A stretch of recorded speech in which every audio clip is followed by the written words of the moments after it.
नमस्कार दोस्तों, स्वागत है एक और नई वीडियो में। भैया आज बात करेंगे डेयरी शेड के डिजाइन के बारे में। डेयरी शेड का डिजाइन कैसा हो, किस तरीके से उसको बनाए, कितनी लंबाई चौड़ाई रखे, जानवरों के लिए कितनी लंबाई चौड़ाई की जगह छोड़े, खोर खुरली का डिजाइन कैसा होना चाहिए, छोटे का फीफर के लिए कितनी जगह छोड़े। ये चीजें बहुत छोटी छोटी हैं, लेकिन इनको हम अगर शुरू में ध्यान अपने डेयरी फार्म का शेड बनाएंगे तो हमें आगे दिक्कतों का सामना नहीं करना पड़ेगा। ये कुछ वैसा ही है। मान लीजिए आप अपना घर बना रहे हैं खुद के लिए। कोई भी आदमी अगर अपना मकान बनाता है तो उसमें एक बेडरूम, किचन, बाथरूम, ये चीजें होनी जरूरी है। उनका लोकेशन अलग हो सकता है, उनका डिजाइन अलग हो सकता है। ये डिपेंड करेगा कि आप किस आर्किटेक्ट से या किस डिजाइन का घर बनवा रहे हैं, कितना बजट आपका है, कितना लंबा चौड़ा आप रख रहे हैं। लेकिन ये चीजें होंगी, पक्का होंगी, जरूर होंगी। इसी प्रकार से डेयरी शेड में खोर खुरली, उनकी लंबाई चौड़ाई एक आइडियली होनी चाहिए। आपके पास में जगह बहुत ज्यादा है, आप बहुत ज्यादा भी छोड़ सकते हो, लेकिन आपके पास में कम जगह है तो भी मिनिमम आपको उतना तो करना ही पड़ेगा। उससे कम में जानवर अकुमुलेट नहीं हो पाएगा। तो आज इन्हीं बातों के बारे में बात करेंगे कि मिनिमम या एक आइडियल शेड कैसा हो, डेयरी फार्म खोलने के लिए बेहतरीन हो। तो बात करते हैं। पहला पॉइंट है कि डेयरी फार्म के लिए जो भी शेड हम बनाए वो हवादार होना चाहिए, पूरा वेंटिलेशन उसमें अच्छा होना चाहिए, उसमें लाइट की व्यवस्था अच्छी होनी चाहिए ताकि बाहर की जो सूर्य का प्रकाश है वो अंदर आरामदारी से आ सके, बाहर अंदर की गर्म हवा बाहर निकल सके। वो पूरा हवादार होना चाहिए। हवादार होने में कोई नुकसान नहीं है। अगर आप के दिमाग में ये बातें हैं कि सर्दियों के दिनों में हम कैसे मैनेज करेंगे चीजों को, तो सर्दियों में पशुओं को मैनेज करना मतलब उनको सर्दी से बचाना आसान होता है। सर्दी के लिए आप जस्ट अपने फार्म के चारों तरफ पर्दे लगा सकते हैं। पर्दे लगा के उनको आरामदारी से सर्दी से बचा सकते हैं। लेकिन गर्मियों के दिनों में आप अगर आपने दीवार खड़ी कर दी तो उनको हटा नहीं सकते। आप दीवार को नहीं हटा सकते। आप पर्दे लगाएंगे, आपका अपने शुरू में जो डेयरी फार्म का शेड है वो हवादार बना लिया, सर्दियों में आपने उसमें पर्दे लगा दिए, उन पर्दों को गर्मियों के दिनों में आसानी से हटा लोगे, वो हवादार हो जाएगा। तो आपको शेड हवादार ही बनाना है ताकि जब हवा एक साइड से एंटर करे और दूसरी साइड से एग्जिट हो। इससे दो फायदे होंगे। पहला फायदा कि जब गर्मियों में पशुओं के सांस छोड़ने से या पशुओं के रहने से जो गर्मी उत्पन्न होगी, उस गर्मी से जो हवा गर्म होगी वो हवा गर्म होके ऊपर की तरफ उठेगी। ऊपर की तरफ उठने के बाद में उस हवा को बाहर निकलने का रास्ता होना चाहिए। तो अगर हवादार है तो वो आसानी से ऊपर उठ के बाहर निकल जाएगी। और बंद होगा आपका शेड तो फिर उसको वो हवा अंदर की अंदर रहेगी और टेम्परेचर को और बढ़ा देगी। तो पहला फायदा तो ये होगा कि हवा बाहर आसानी से निकल जाएगी, जो गर्म हवा होगी। दूसरा फायदा ये होगा दोस्तों कि अगर वेंटिलेशन अच्छा है तो हमें ज्यादा पंखे लगाने की जरूरत नहीं है। ज्यादा पंखे नहीं लगाने पड़ेंगे तो हमारा बिजली का खर्चा कम आएगा, हमारी ओवरऑल कॉस्ट कम हो जाएगी डेयरी फार्म को चलाने के लिए। तो हमारा कुछ ना कुछ पैसा बचेगा। अगली बात है कि जो शेड आप बना रहे हो, चाहे आप उसको लेंटर का बना सकते हो, वो आपके बजट के ऊपर डिपेंड करता है। आप उसको आयरन टीन शेड का भी बना सकते हो, आप उसको सीमेंट टीन शेड का भी बना सकते हो। जैसा भी आप बना रहे हो उसकी हाइट ज्यादा से ज्यादा रखने की कोशिश करें। मिनिमम 12 से लेके 15 फीट तक तो जरूर हाइट रखें। हाइट जितनी ज्यादा रहेगी शेड की, उतनी ही उसमें एयर जो होगी उसको आने के लिए जगह मिलेगी। जो गर्म हवा बनेगी गर्मियों में वो ऊपर की तरफ उठेगी। ऊपर से आप अगर आपने वेंटिलेशन छोड़ा हुआ है चारों तरफ से तो ऊपर गर्म हवा उठ के बाहर निकल जाएगी। लेकिन अगर हाइट कम हुई तो एक तो बाहर गर्मी रहेगी, ऊपर से अगर आपने आयरन शेड का या सीमेंट शीट का शेड बनाया है वो गर्म होने के बाद में गर्मी को और बढ़ा देगी। तो इससे आपके जानवरों को हीट स्ट्रोक में आने का खतरा रहेगा। गर्मियों में मिल्क का प्रोडक्शन घट जाएगा। अच्छे से चारा नहीं खा पाएंगे, गर्मी ज़्यादा रहेगी तो जो हाइट है शेड की वो 12 से 15 फीट मिनिमम रखने की कोशिश करें। इसके बाद आ जाते हैं पानी पे। वाटर सिस्टम, जो भी डेयरी में आपका डेयरी फार्म के अंदर वाटर सिस्टम होगा वो ऑटोमेटिक ही लगवाए। उससे आपका समय बचेगा, आपकी लेबर बचेगी। ऑटोमेटिक वाटर सिस्टम बनवाने में आपका कोई ज्यादा खर्चा नहीं आने वाला है। आजकल तो ऑनलाइन से आप ऑटोमेटिक बाउल जो होते हैं पानी के वो खरीद सकते हैं, लेकिन वो कॉस्टली है थोड़े। उनकी कॉस्ट 1500 से लेकर 2000 के बीच में एक बाउल की कीमत। लेकिन 1500 से 2000 रुपए में आप कम से कम 10 जानवरों के लिए पानी का सिस्टम घर पे बना सकते हैं। अपने फार्म में पानी का सिस्टम बनाने के लिए तैयारी चल रही है, उसका मैं वीडियो बना के पूरा डिटेल्स में आपको समझाऊंगा कि कैसे कैसे आप पानी का ऑटोमेटिक वाटर सिस्टम बना सकते हैं। किसी मशीनरी की जरूरत नहीं पड़ेगी आपको, उसमें कोई बिजली की जरूरत नहीं पड़ेगी आपको, उसमें जस्ट आपको सिंपल फिजिक्स काम करेगी और आपके जानवरों को 24 घंटे पानी उपलब्ध होता रहेगा, ना वो वेस्ट होगा, जितना पिएंगे उतना ही पानी आता रहेगा। ठीक है दोस्तों, तो वाटर सिस्टम आपके पास में अच्छा होना चाहिए। नॉर्मली हम पशुओं को दिन में 2 बार 3 बार पानी पिलाते हैं, लेकिन उससे पशु में क्या हैबिट होती है कि जब पानी पीने का समय होता है उसी समय पानी पीता है। जब प्यास लगती है उसको बीच में भी तो उसके पास पानी उपलब्ध नहीं होता। तो पानी जो है वो 24/7 उसके पास में उपलब्ध होना चाहिए, चाहे वो गर्मी का दिन हो चाहे वो सर्दी का दिन हो, और कोशिश यही रहे कि उसके पास में ताजा पानी हो। अब बात करते हैं कि हमें एक पशु को रखने के लिए कितनी जगह की जरूरत होती है। एक जानवर अगर हम अपने पास रखेंगे तो उसको रहने के लिए, उसको बांधने के लिए कितनी लंबाई चौड़ाई की जगह होनी चाहिए। तो मिनिमम एक पशु के लिए 4 फीट चौड़ी और 8 फीट लंबी जगह आपके पास में होनी चाहिए। उसमें एक जानवर आरामदारी से बैठ सकते। जानवरों के पीछे अगर आप 4 फुट चौड़ा और 8 फुट जगह अपने जानवरों को बांधने के लिए रख ली, उनके पीछे 5 फुट जगह कम से कम रखें। अगर आपको दूसरे साइड भी जानवर रखने तो भी, और अगर उनके पीछे जानवर नहीं रखने हैं तो भी, ताकि आप खुद उस जगह में आरामदारी से आ सके, जा सके। जब आप शाम को एक बार डेयरी फार्म का चक्कर लगाएंगे तो आपको डेली ये देखने की जरूरत पड़ेगी कि कौन सा पशु हिट में है, कोई बीमार तो नहीं है, किसकी कंडीशन कैसी है। तो ये सब देखने के लिए उनके पीछे घूमने के लिए जगह होनी जरूरी है। तो 5 फीट की जगह उनके पीछे रखें। अब डेयरी फार्म का जो शेड है वो आप कितना चौड़ा बनाएंगे, कितना लंबा बनाएंगे, ये डिपेंड करेगा कि आपके पास में जगह कितनी है। सबके पास में अलग अलग टाइप की जगह हो सकती है, किसी के पास में कम लंबाई की, किसी के पास में कम चौड़ाई की।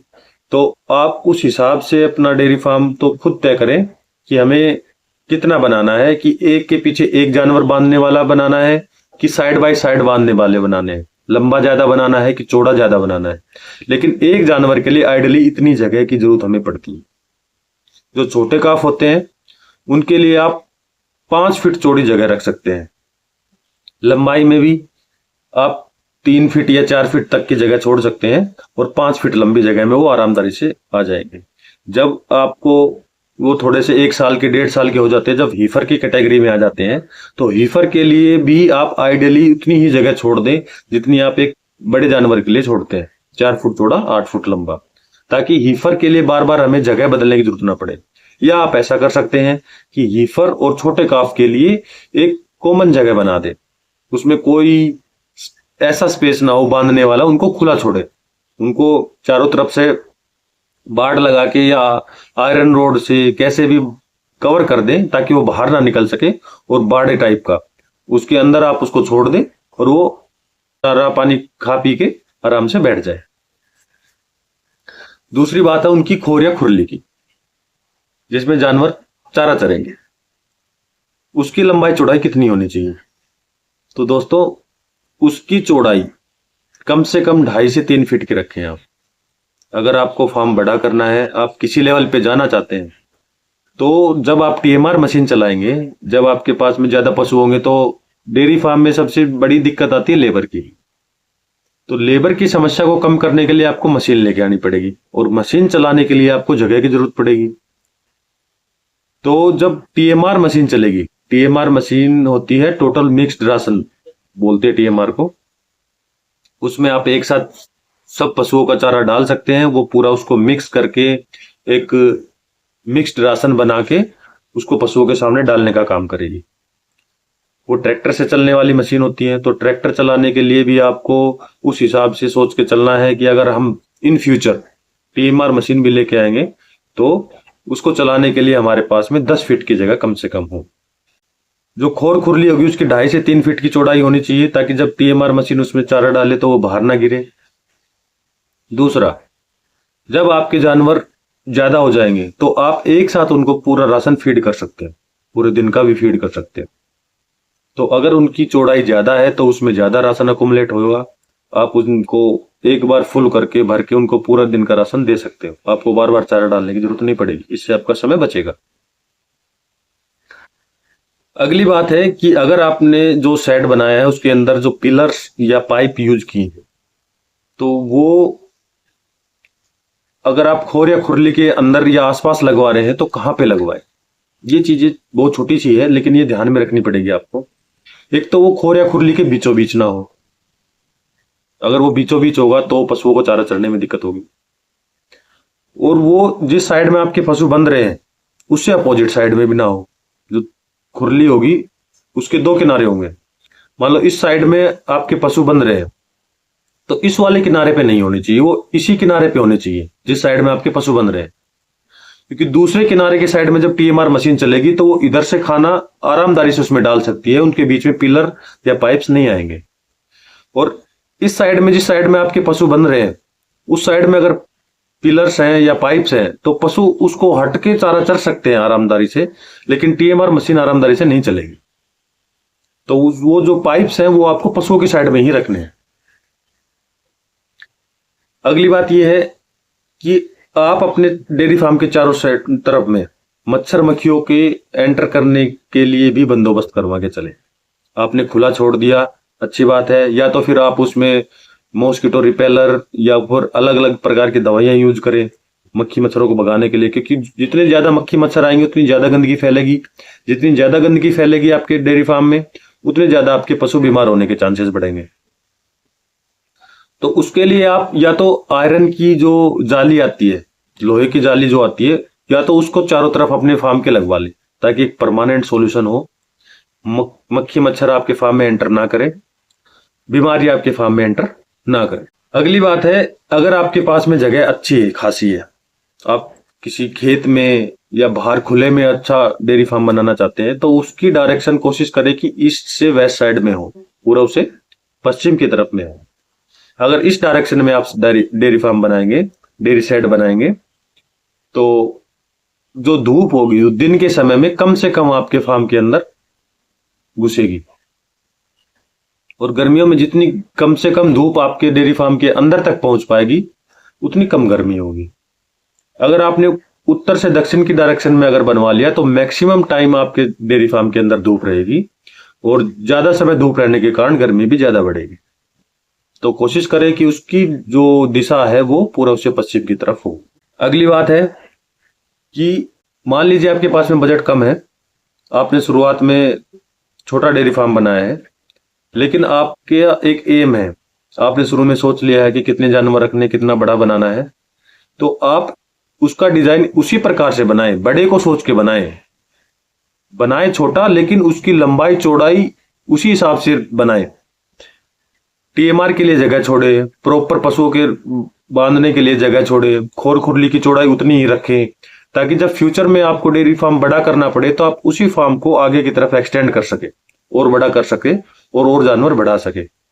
ये नहीं हो कि आपने शुरू में छोटा डेयरी फार्म बनाया लेकिन आपने ये चीजें ध्यान में नहीं रखी, फिर जब आपको बड़ा बनाना पड़ रहा है तो आपको उसको तोड़ना पड़ेगा, उसको डैमेज करके डिसमेंटल करके बड़ा बनाना पड़ेगा। तो उस समय आपको बहुत बड़ी दिक्कत आएगी, आपके पैसे का लॉस होगा, आपका टाइम का लॉस होगा, आपको उस समय पे जानवरों को जगह बांधने के लिए नहीं मिलेगी। तो ये total waste of money, waste of time होगा। शुरू में अगर आप ये चीजों का ध्यान रख लेंगे कि हमें कितना बड़ा डेयरी फार्म बनाना है और अभी हम उसका एक छोटा पार्ट बना रहे हैं, तो भले ही छोटा पार्ट बनाओ, छोटा डेयरी फार्म बनाओ, लेकिन ये सोच के बनाओ कि हमें इसको इतना बड़ा बनाना है। उसका बड़े का डिजाइन शुरू में ही आप डिसाइड कर लें कि हमारा यहाँ पे पशुओं को बांधने की जगह होगी, यहाँ पे चारा डालने की जगह होगी, यहाँ पे उसका वेस्टेज जाने के लिए जगह होगी। ये सब चीजें आप शुरू में ही डिसाइड कर लें तो बेहतर हो। इस लेकिन अपना एक एम डिसाइड जरूर करो कि 1 साल में मुझे 5 पशु बांधने हैं, अगले साल में मुझे 5 और करने हैं। एक टारगेट लेके चलो और उस टारगेट को अचीव करने के लिए जी जान लगा दो।